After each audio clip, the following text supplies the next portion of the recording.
This is A. Somaiah, working as assistant professor in the Department of Mechanical Engineering, Institute of Aeronautical Engineering. Today, I'm going to discuss about the stresses, strains, and introduction to the strength of materials. So, this course is for third semester mechanical engineering students.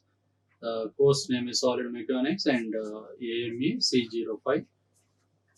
Introduction. Basically, what do you mean by the solid mechanics? The solid mechanics also called as mechanics of materials, mechanics of solids, etc. So, but whatever it is, the solid mechanics basically is a branch of science. So, where we'll discuss about the strength of the material, strength of various materials, and the materials which will be belonging to the deformable bodies. Whenever we speak about solids, the solids comes under again rigid body, solid, and deformable bodies. Here we will be discussing about deformable bodies. Basically, the strength of material or solid mechanics is nothing but it defines or the capability of a material to resist the external forces or to resist the external loading. So, in order to withstand the external load, the material should exhibit its capacity in order to overcome the failure. So, the if external load is greater than 2, the strength of the material, then the material will break down or the failure will takes place. So, but basically, the solid mechanics means the strength of a material the material has a capability to withstand the external forces. Here in the picture we can see. So when a man walking on the rope is deforming but not breaking. So therefore, it has the capability of to withstand his load, his weight. So therefore, that defines the strength of this particular rope. So therefore, the strength of the material means it discusses or deals with the internal capability or capacity or cohesive forces of the molecules or materials towards the external loading. So that is nothing but solid mechanics. So its introduction is, so in day-to-day work, an engineer comes across certain materials.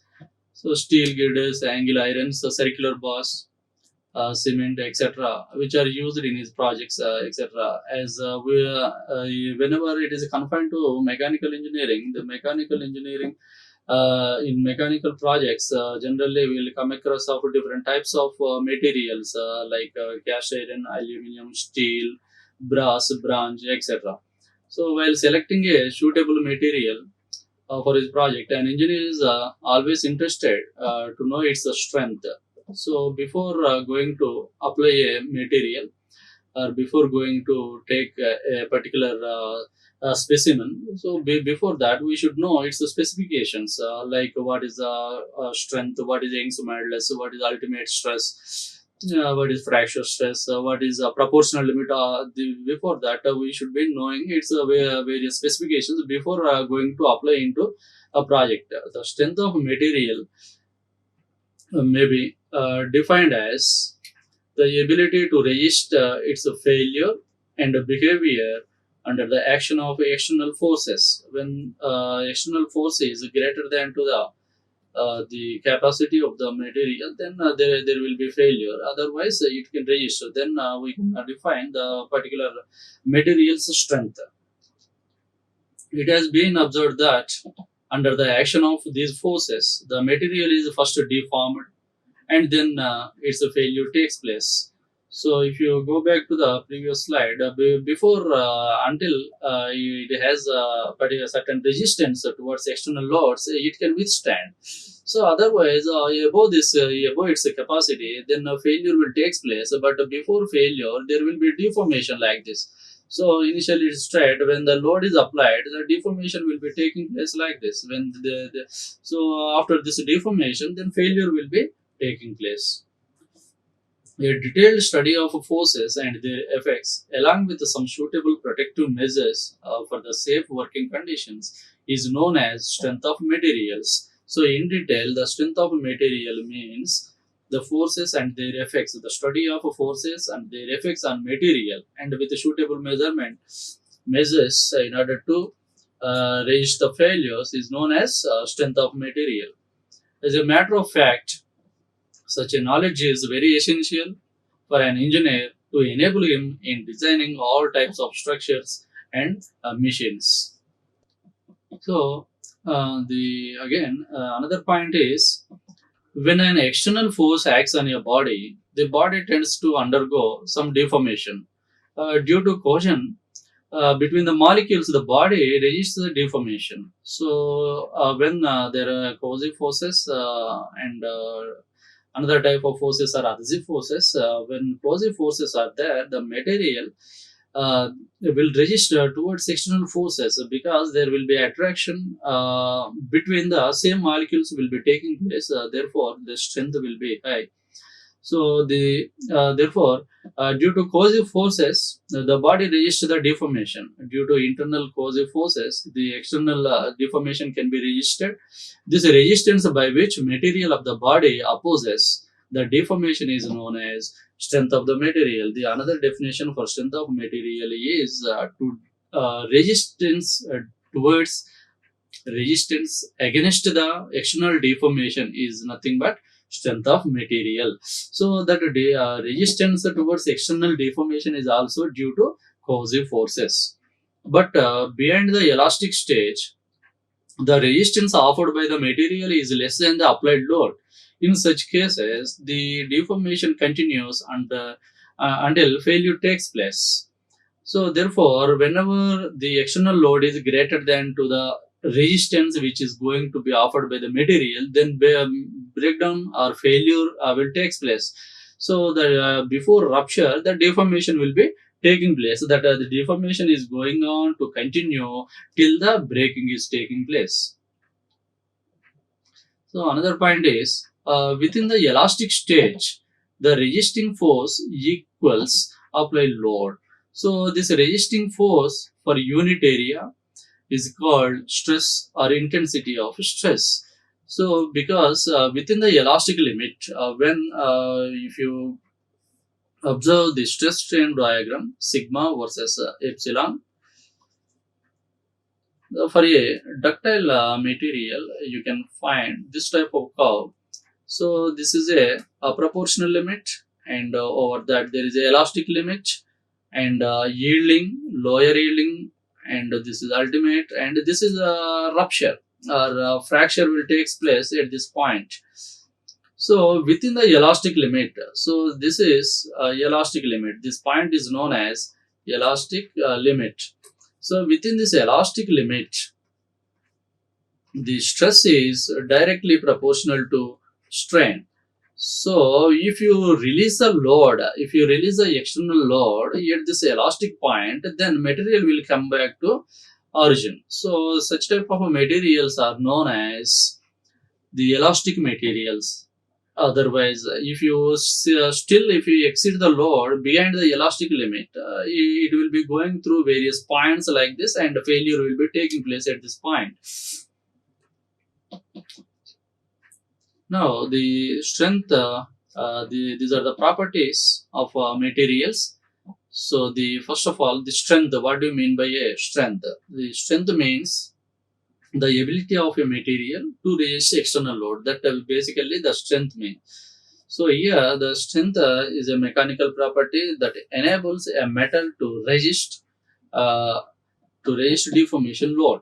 The strength of a material is its capacity to withstand destruction under the action of external loads. So the strength can also be defined as to withstand destruction under the action of external loads. If it resists the external load without failure, then that can be called as strength. The strength of a material. The stronger the materials, the greater the load it can withstand. So here in this picture we can see the strength means various objects, how they are going to be deformed. So here in this picture, the object can be, the material can be deformed like this. That's the bend. And rigid body means it's a straight. We can't bend it. Okay, this indicates the strength. Based on the strength, the material can be deformed. It can't be deformed. It can be rigid, etc. A soft material will be like this, and a odd material. Here we can see how much of odd it is. Relative oddness when the material is stricken by other material, we can find out when there is a type of indentation on other material, we can find out the relative oddness, how much of odd it is. So this is the how we can understand the strength of different materials. In this slide, we can see the division of mechanics. So basically, mechanics is a branch of science or physics. Okay, so after that, it can be divided into two groups. So one is solid mechanics, another one is fluid mechanics. So the solid mechanics, yeah, we are going to discuss about the solid mechanics, so not a fluid mechanics. Okay, so the solid mechanics are further classified into a rigid body mechanics and mechanics of deformable bodies. So we are not going to discuss about rigid bodies, but we will discuss about deformable bodies only. So because the in real in reality there is a no perfect rigid body, because there should not be any rigid body, because of due to an external force, the distance between any two molecules will not be constant. That's why. Now the rigid body can be again classified into statics and dynamics. So next, dynamics can be classified into kinematics and kinetics.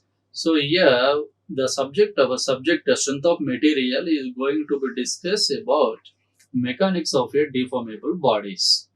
So, but if you consider fluid mechanics, the fluid mechanics can be classified into fluid statics, fluid kinematics, fluid dynamics, etc. So, we are going to be discuss about the mechanics of deformable bodies only. Now we'll go through. We'll get familiarization with various terminology related with the strength of materials or solid mechanics. Here, rigid body. In this example, we can see if you apply the loads on either side. So about a fulcrum, this lever is hanged over, but due to weights also, it is not deforming. It is not deforming. So that means it indicates its rigidness. So if you increase the load, it may failure or it may deform. But for this particular weights, it is not going to deform. That means the molecules inside that material, in the inside of that lever, is not they are not going to change. So that means the distance between any two molecules to any two points never changes with respect to the applied force. Therefore, such type of body is known as a rigid body. But in real life, there would be some force under which the body starts to deform. So, for example, bridge does not deform under the weight of a single man, but it may deform under the load of a truck or 10 trucks. If you go on increasing the load, then bridge starts to deform. So, however, the deformation is small. So, this is about a rigid body. Now, the deformable body, if you apply the load, so this stick can be deformed like this. Once the load is released, then immediately the stick will go back to its original position. But that is about the deformation. In this picture, you can see when the loads are increased like this. Okay, when the loads are attached, this is about this fulcrum, this lever is going to be deformed like this. Initially it is straight like this, but it is going to be deformed like this due to overweight of the bodies. So due to that, the deformation, if you release this, if you cut these weights, then this deformed body it will become, it will get back to its original position, straight, horizontal. It become horizontal one. So if it is not coming back to its original initial position and shape and size, then you can call it as that is a plastic body, that is plastically deformed one. So basically the deformation means the distance between any 2 points will not be constant under the action of external loads on it. Due to external loads, they will vary. The points between any 2 points, the distance will go on vary. So any body that changes its shape and or volume while being acted upon by any kind of external force. So next, another property of material is elasticity. So in this diagram, we can see this is a specimen of a tensile specimen. So this is prepared for testing under a universal testing machine. So this is universal testing machine. So if you keep this specimen inside the jaws of this machine, and if you apply the opposite pulls, the forces away from the specimen. If you apply the opposite forces, then the elongation will take place. But if you release the load at certain point, then the specimen will get back to its original dimensions. So because due to this elastic property, so this is a proportional limit and this is a elastic limit. Up to elastic limit, what happens if you release the external load? I am releasing the load at this point, then immediately the material will get back to its original position, shape and size. All the original structure can be retained by the body. So such type of property, if you releasing the external loads on a specimen, then if it comes back, if it get back to its original position, then we can call it as such a particular material is known as elastic body, elastic member. Example is a rubber. If you apply the force on a rubber and release it, it will get back to its original position and it attains its original dimensions. So such type of body is known as elastic body, and the property is known as elasticity. The particular property is known as elasticity. So within this region, the body can get back to its original dimensions. But it is only possible if the deformation caused by the external force is within the elastic limit. So after the elastic limit, the material will not come back to its original size and shape. The property of certain materials of returning back to their original position after removing the external force is known as the elasticity. The material, if it comes back to its original dimensions after removing external load, is known as elasticity. If it is not coming back, then that means it is plastically retained. A body is said to be perfectly elastic if it returns back completely to its original shape and size. So after removal of external forces, if the body doesn't return back completely to its original shape and size after the removal of the external force, it is said to be partially elastic. It has been observed that if the force acting on a body causes its deformation beyond the elastic limit, the body loses to some extent its property of elasticity. If the external force after causing deformation beyond the elastic limit is completely removed, the body will not return back to its original shape and size. There will be some residual deformation to the body, so which will remain permanently. So that we can call it as the plastic state of a material. Now here we can see the plasticity. So the specimen is taken and it is fitted into the universal testing machine under the jaws. If you apply the external forces, then it will be elongated. After the elastic limit, once the material reaches the elastic limit, after that, if you still go on increasing the external load, what happens? It attains various points like this, the ultimate point and breaking, etc. The breaking will take place. But before breaking, this is all known as plastic region. This is known as a plastic region. That means material is plastically permanently deformed, and it will not attain its original shape and size or original dimensions even after removing the load. At this point E, if you release the load, no use. If you release the load at D, no use. So at C also it will not come back. But only at E, at B, at point B, it will get back to its original shape and size. Such type of nature, this region is known as plastic region. The toughness. The toughness means the energy absorbed by the material before fracture is known as toughness. The material, a brittle material, will be failed over here, and the area under this curve is known as toughness. And for a ductile material, the stress strain diagram will be like this. So the now area under this curve is known as toughness. Toughness means the energy absorbed by the material before fracture is known as toughness. And its units are energy per unit volume or joule per meter cube in SI units. Ductility. So this is also a property of a material.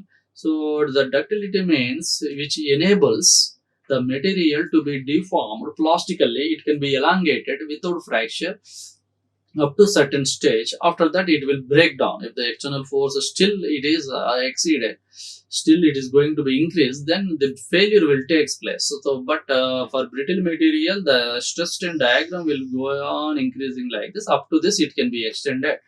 For a brittle material, there is no deformation, so this is a strain. The strain is very less. The strain is very less, insignificant in case of brittle materials. But stress is very high. So if you go on increasing the load, it can resist, and the failure will take place after the a certain point or a proportional limit or elastic limit. At that point, it will break down. So, but there is no ultimate point, fracture point. There is no elongation. Strain is insignificant, very less. But deformation will be very high in case of ductile material. So the ductile material enables to be deformed plastically. It can be elongated.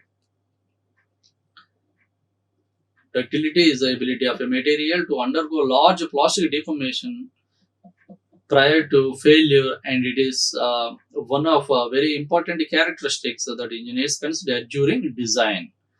Ductility may be expressed as percent elongation or percent area reduction from a tensile test. So ductility is an important factor in allowing a structure to survive extreme loads such as those due large pressure changes, earthquakes, and hurricanes without experiencing a sudden failure or collapse. So in ductility, we can find out a percentage of elongation. The percentage of elongation is the length of a specimen at the time of failure. At the time of failure, so length. This is original length. Original length. So the original length by original length multiplied by 100, then you will get a percentage elongation. Similarly, percentage reduction in area. Original area minus area at the time of failure. Okay, by the original area multiplied by 100, then you will get percentage reduction in area. The applications of ductility is designed in high temperature and high pressure applications in reactor plants, because if the added stress is on the metals, okay, so in reactor plants, because of the added stresses on the metals, high ductility in these applications helps to prevent brittle fracture. So in the brittleness means this is quite opposite to the ductile materials. Whenever it is subjected to a high stress or high external loads, then immediately there will be breakdown will be taking place without deformation. There will not be any noticeable deformation. It will be breakdown suddenly. This is the example. So brittle fracture of the US Liberty ship. So the fracture before at the time of fracture without deformation, the breakdown will take place. directly it will become into offs, 2 offs. Next, Hooke's law. The Hooke's law is nothing but the stress is directly proportional to the strain. If you take this example, the spring is not applied with any external load. External load is 0. Here, some external force is applied, and here develop that force is applied. So, whenever the force is going to be increased, the elongation will be increasing. So, in the respective magnitudes. So, this is x times, so this is 2x times. So when the external load is removed, then it will get back to its original dimension, its original length.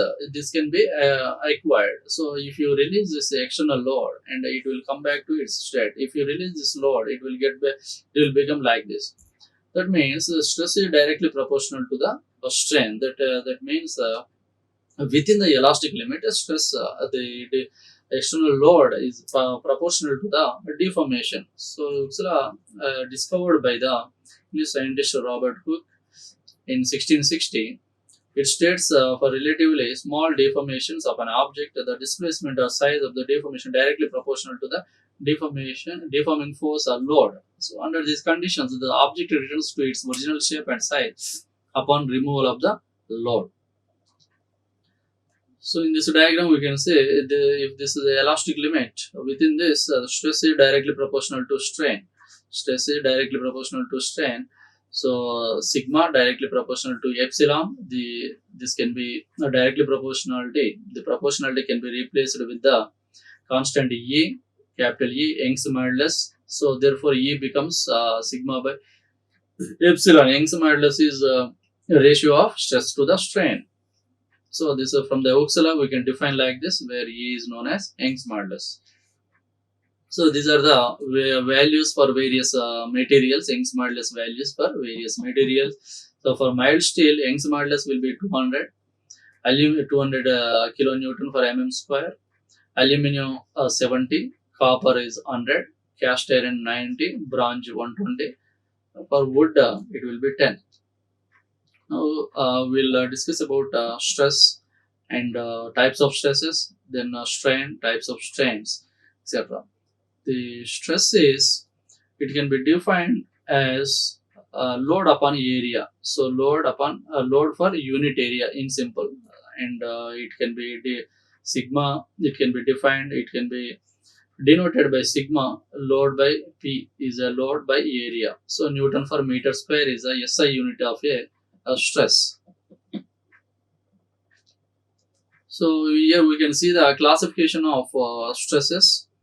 The stress can be classified into direct stresses or simple stresses. Next, indirect stresses, combined stresses. So here in simple stress, there will be two types of stresses again. One is shear stress, then normal stress. The normal stress can be subdivided into tensile stress and compressive stress. So here you can see the various types of figures which represents a type of stress acting upon it. Okay, then torsional stress, then bending stress. The torsional stress and bending stresses are indirect stresses. You can see this compressive stress, tensile stress, like bending stress, this is torsional stress, and shear stress. These figures represents various types of stresses. So in tensile stress, this is a normal stress or direct stress. The classification of normal stress.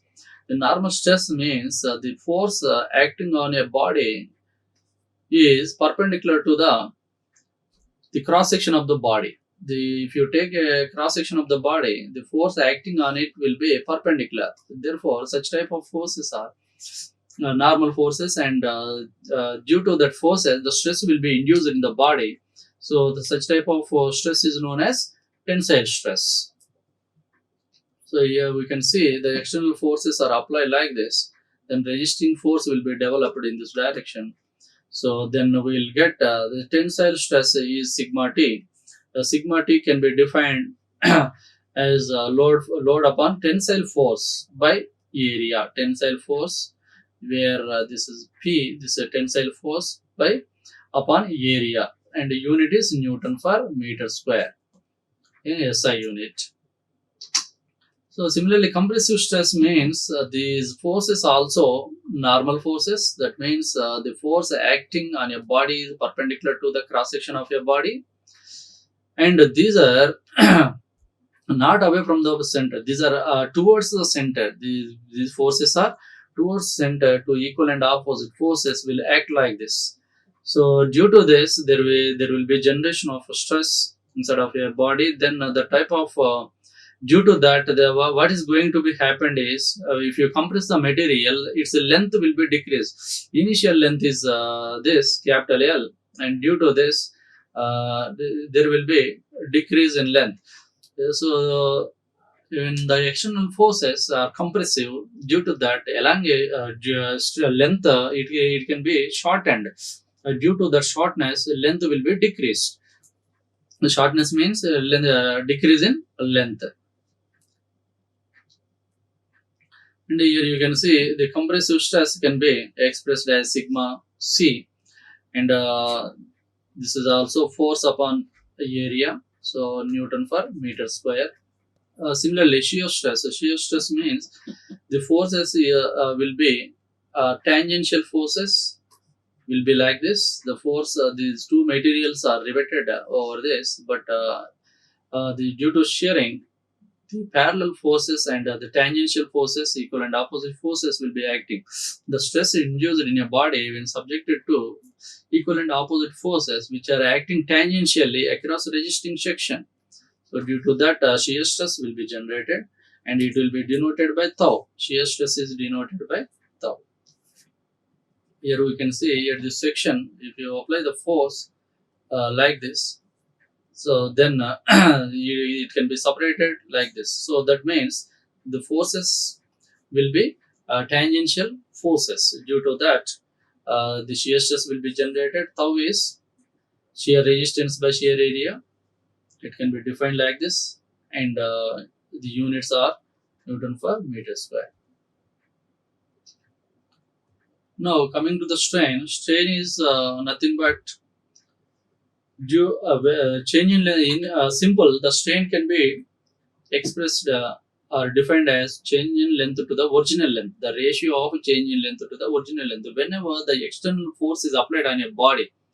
So due to that, if the forces are tensile forces, there will be elongation. There will be elongation in your material. If the forces are compressive forces, there will be shortening of a decrease in length of your body. So, but the parameters are taking place. It's breadth and width, its depth, diameter, and length. These parameters are going to be changed. Dimensional, when there is a dimensional change either linearly or the laterally, whenever such type of changes are going to be takes place, then we can say the body is strained. The strain is nothing but change in dimension to the original dimension, change in length to the original length, change in diameter to the original diameter. That is nothing but strain, epsilon. The strain basically denoted by epsilon. So, and it may be change in length by original length or change in diameter by original diameter, and so on,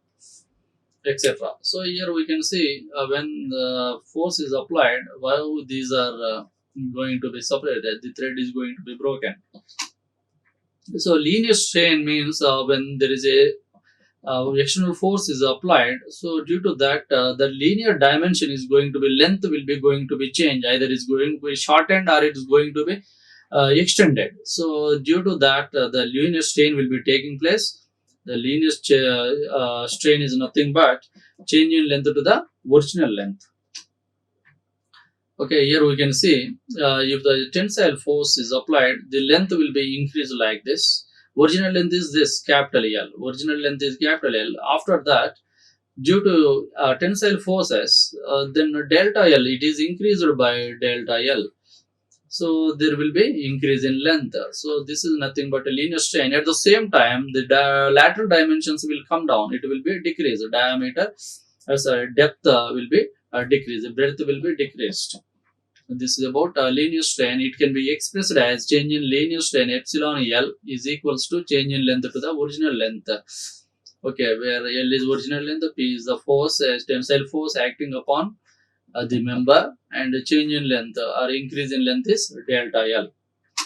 Similarly, lateral strain. The lateral strain uh, is nothing but due to the external forces, the member can be subjected to shortening or elongation. But if you consider the lateral dimensions like diameter, width, breadth, etc., then we can call it as a lateral strain, and it is denoted by epsilon t.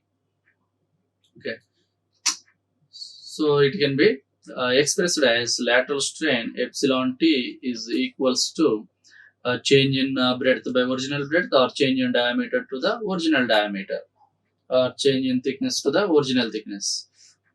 Next, shear strain. The shear strain can be denoted by phi. So in this diagram, we can see how this is going to be deformed when the external force P is applied on this end. This is fixed. So this is a deformation. So this deformation by height is nothing but a shear strain, and denoted by angle phi. So it is a measure of the angle through which a body deformed by the applied force. It is denoted by phi. The shear strain is represented by the angle through which the other two faces have rotated. So here we can see phi is nothing but transversal displacement by distance AD. The transversal displacement is dd1, that is dl. This is dd1 by dl by h. So that is equals to phi. This is nothing but shear strain. Now, so after discussing about various types of stresses and various types of strains, then now when there is a stress and strain, and especially linear strain, lateral strain, then immediately the Poisson's ratio will come into the picture. The Poisson's ratio can be denoted by mu or 1 by m. So it is defined as the ratio of change in the width for unit width of a material to the change in the length for unit length as a result of strain. So when a material is subjected to a strain, then lateral dimensions will vary, perpendicular dimensions will vary, and linear dimensions will vary. The ratio of change in lateral dimension by the ratio of change in linear dimension is known as Poisson's ratio or mu. Also, it is defined as a ratio of lateral strain to the linear strain, lateral to the linear. So epsilon t by epsilon L is nothing but mu, or Poisson's ratio.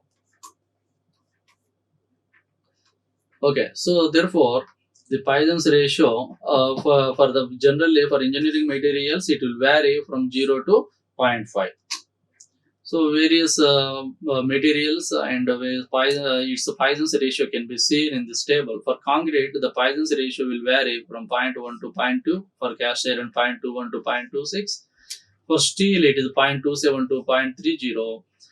For rubber, 0.4999, and for gold, 0.42 to 0.44, and for gold it is 0.42 to 0.48. For glass, 0.18 to 0.3. And for cork it is 0. For copper, 0.33. For clay, 0.3 to 0.45. For stainless steel, 0.30 to 0.31. And for foam, 0.10 to 0.50. So now extension or shortening of a bar. So that expression, the derivation can be seen here. So whenever a body is subjected to when a body is subjected to external forces like this, so therefore there will be stretching and decrease in diameter. Diameter will be decreased, or lateral dimension will be decreased, but length will be increased. This becomes L plus delta L. So due to that, what will be the delta L? This is nothing but the extension of a bar. Extension of a bar is delta L. How much of extension, how much of shortening is going to be taking place? That is extension or shortening of a bar. So if you consider is a bar like this, and So we know the equation Young's modulus is stress by strain. From this, sigma is nothing but E into epsilon. So therefore, here we can substitute the sigma. What is sigma and what is epsilon? Sigma is nothing but P upon A, load upon area, and epsilon is change in length by original length. We can substitute these expressions in this equation. So from this, what I need is delta L. If I need delta L, the delta L can be written as PL by AE. So from this expression, you can simplify delta L as PL by AE, where P is load, L is the length, area of cross section, E is the modulus of elasticity. Now, the proof stress. The proof stress, nothing but, so when a material is extended under a tensile, under universal testing machine, whenever it is extended by applying the external forces, whenever it is subjected to extension, you will get the, for brittle material, curve will be like this. So, but if I need a proof stress at 0.2% of strain, so you have to draw a line parallel to this line, parallel to original line. So the deformation curve is like this stress strain diagram. For the stress strain line at 0.2%, if you draw a line, then it will intersect the curve at this point. If you draw a horizontal line at this intersection, then you will get a stress on this y-axis. That particular stress is known as proof stress. So if you need a proof stress as a 0.2%, at 0.2%, you have to draw a line like this. If you need it 1%, then you can see 0.1% proof stress. Similarly, this is 0.2% proof stress. Some materials are like high strength deformed steel, brass, duralumin, etc., do not show any well-defined yield point. For these materials, proof stress serves as analogous to yield stress. So, thank you. With this, I will complete the introduction to the strength of materials and stresses and strains. Thank you. Like, share and subscribe. Hit the bell icon for more updates.